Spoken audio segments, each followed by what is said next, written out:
Pigmentation उन colour scheme को कहते हैं दोस्तों जो मेलेनिन के थ्रू होते हैं।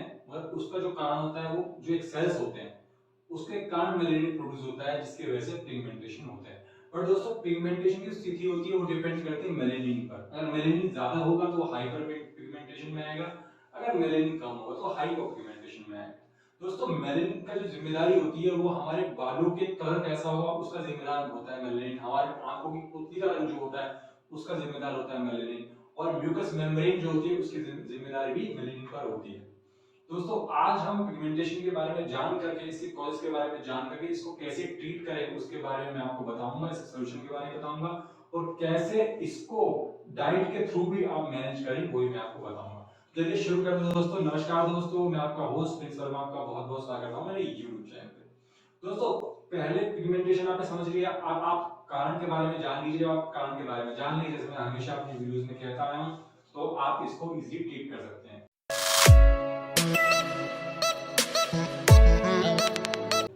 दोस्तों वैसे पिगमेंटेशन के होने के जो कारण होते हैं वो कहा जाता है कि सन एक्सपोजर होता है। बट दोस्तों सन एक्सपोजर सिर्फ एक अधूरा सच है, उसके और भी कुछ मेडिकल कंडीशंस भी होती हैं, कुछ डाइट का रोल भी होता है जिसके कारण पिगमेंटेशन की समस्या होती है। जैसे कि दोस्तों कॉज के बारे में जान लेते हैं। पहले आता है कि अगर कोई इंसान स्मोकिंग ज्यादा करता है उसको भी पिगमेंटेशन की समस्या ज्यादा देखी गई है। जिसकी डाइट में विटामिन B12 की डेफिशिएंसी रहती है उसमें भी पिगमेंटेशन की समस्या ज्यादा पाई गई है। या हार्मोनल इम्बैलेंस के कारण भी समस्या देखी गई है दोस्तों। और जिसकी डाइट बहुत ही खराब रहती है, जो बहुत एसिडिक फूड खाता है, जो उल्टा सीधा खाता है, उसमें पिगमेंटेशन देखी गई है। या दोस्तों जो जिनकी स्किन बहुत इरिटेट रहती है या बहुत ड्राई रहती है उनमें भी पिगमेंटेशन की समस्या देखी गई है दोस्तों। या किसी तरीके की स्किन इंजरी या इन्फ्लेमेशन होता है उसके कारण पिगमेंटेशन होता है। दोस्तों ये कुछ कारण है पिगमेंटेशन के जिसके कारण पिगमेंटेशन होता है।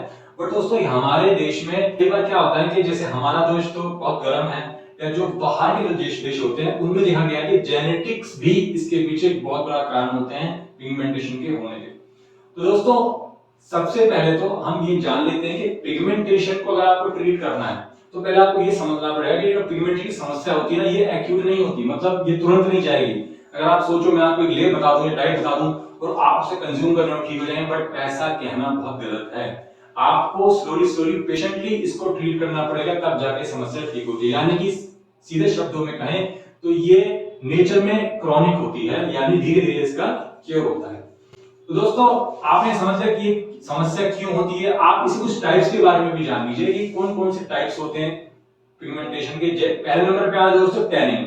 टैनिंग के बारे में कौन नहीं जानता। ज्यादा जब सन एक्सपोज होता है हमारी बॉडी के सामने, हमारी बॉडी सन के सामने एक्सपोज होती है, बहुत जो धूप में घूमते हैं उसके कारण टैनिंग होने लगती है, तो वो भी एक समस्या है। जिनकी स्किन बहुत सेंसिटिव रहती है और सन बर्न होने लगता है उसके कारण भी पिगमेंटेशन की समस्या होने लगती है। जिन्होंने केमिकली पीलिंग कराई है अपनी बॉडी में या कोई केमिकल ट्रीटमेंट करा ली है जिसकी वजह से समस्या साइड इफेक्ट के तौर पे दिखी गई है, वो भी पिगमेंटेशन की समस्या होती है।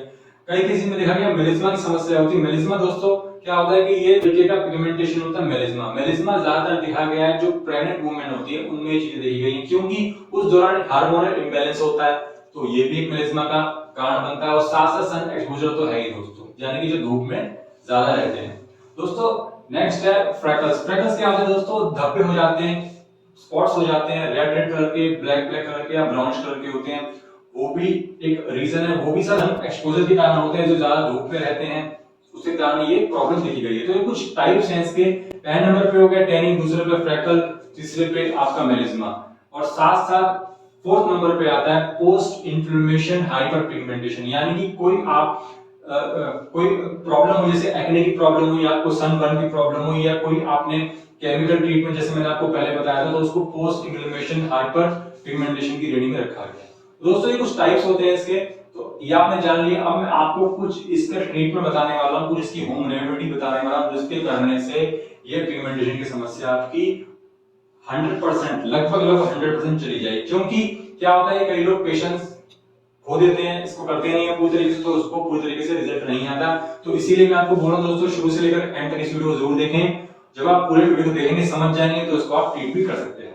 तो आप आ जाइए, इसके पहले रेमेडी में बाद में बताऊंगा आपको। पहले आप थोड़ा डाइट को जान लीजिए कि इंटरनली जब इसको आप ट्रीट करना शुरू करेंगे तो जड़ से खत्म हो जाएगी। क्योंकि स्किन की जो लेयर होती है वो बाहरी की तरफ होती है हमारे शरीर की, और सबसे बड़ा ऑर्गन होता है स्किन। तो जब हम कोई भी डाइट कंज्यूम करते हैं इंटरनली तो उसको स्किन तक पहुंचने में थोड़ा समय लगता है, इसलिए जो भी स्किन की डिजीज होती हैं जब भी उसका आप ट्रीटमेंट करते हैं तो उसका रिजल्ट आने में थोड़ा समय लगता है, तो आपको इस बात समझनी पड़ेगी। तो मैंने आपको बताया डाइट का ये है कि आप अपनी डाइट में पहली बात तो खट्टी चीजें, नमकीन चीजें या जो ज्यादा तीखी वाली चीजें होती है जो इरिटेट करती हैं स्टमक को, क्योंकि डाइजेशन के अगर आपका गड़बड़ रहेगा, कॉन्स्टिपेशन आपको रहेगी, तो ये पिगमेंटेशन की समस्या ठीक होने में बहुत समय लगेगा। तो आपको सबसे पहले तो अपनी डाइट को ठीक करके अपने स्टमक को क्लीन रखना है, ऐसा ही खाना खाना है जो आपको कॉन्स्टिपेशन ना होने दे। और दोस्तों सेकंड नंबर पे है कि जो आप अपनी डाइट में वाटर कंटेंट ज्यादा कंज्यूम कीजिए, जैसे कि फ्रूट्स एंड सैलेड जिनमें वाटर कंटेंट ज्यादा होता है। जैसे मैंने आपको बताया था कि जब वाटर कंटेंट हमारी बॉडी में कम होता है, यानी कि स्किन में हमारी स्किन डिहाइड्रेट होने लगती है, तो ये जो समस्या होती है पिगमेंटेशन की, ये बहुत जल्दी होती है।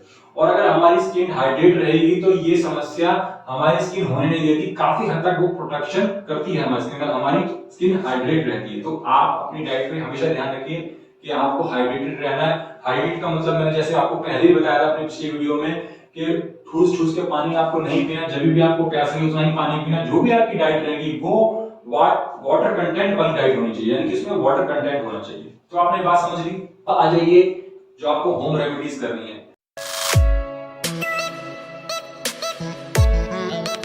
दोस्तों जो आपको मैं होम रेमेडीज बता रहा हूँ, ये 3 रेमेडीज हैं जिसको आपको करना है, वन बाय वन आप करेंगे, जैसे मैं आपको बताऊं वैसे ही करना है।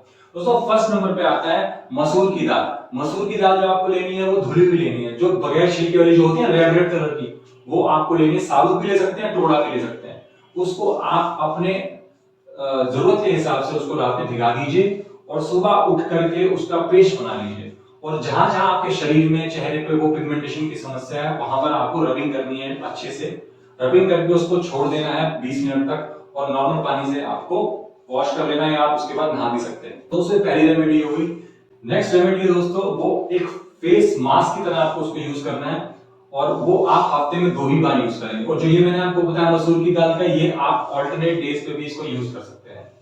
तो जो फेस मास्क है वो दोस्तों उसका इंग्रेडिएंट आप नोट कर लीजिए कि आपको उसको कैसे बनाना है। आपको चुटकी भर केसर लेनी है, यानी कि सैफरन। उसको आपको दही में, मतलब क्वांटिटी के हिसाब से ले लीजिए, एक चम्मच ले लीजिए या 2 चम्मच ले लीजिए, अपनी क्वांटिटी के हिसाब से जितना आपको आपका फेस मास्क लग जाए। तो उस दही में आपको सैफरन को डाल करके छोड़ देना है 10 मिनट तक। 10 मिनट बाद वो अच्छे से मिल जाए, घुल जाए, रख करके उसके बाद आपको 3 से 4 चुटकी उसमें हल्दी डाल देना है।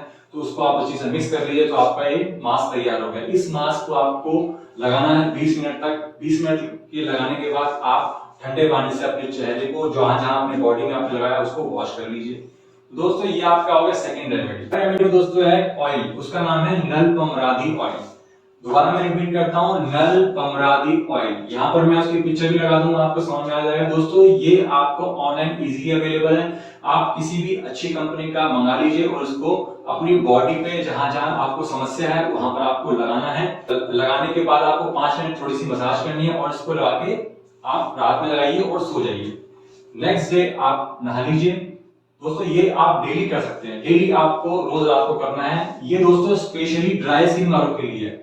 हालांकि ये जो समस्या होती है पिगमेंटेशन की, ड्राई स्किन से भी होती है, जैसे मैंने आपको कारण इसके बताए थे। तो ये ड्राई स्किन को ही होने नहीं देगा, आपकी बॉडी को न्यूट्रिशन भी देगा, मॉइस्चराइज करेगा, और धीरे धीरे ये उस जो सब पिगमेंटेशन की समस्या है उसको हटा चला जाएगा, रिमूव करता चला जाएगा, और आपकी स्किन है वो ग्लो भी होने लगेगी। दोस्तों ये 3 रेमेडी आपको करनी है।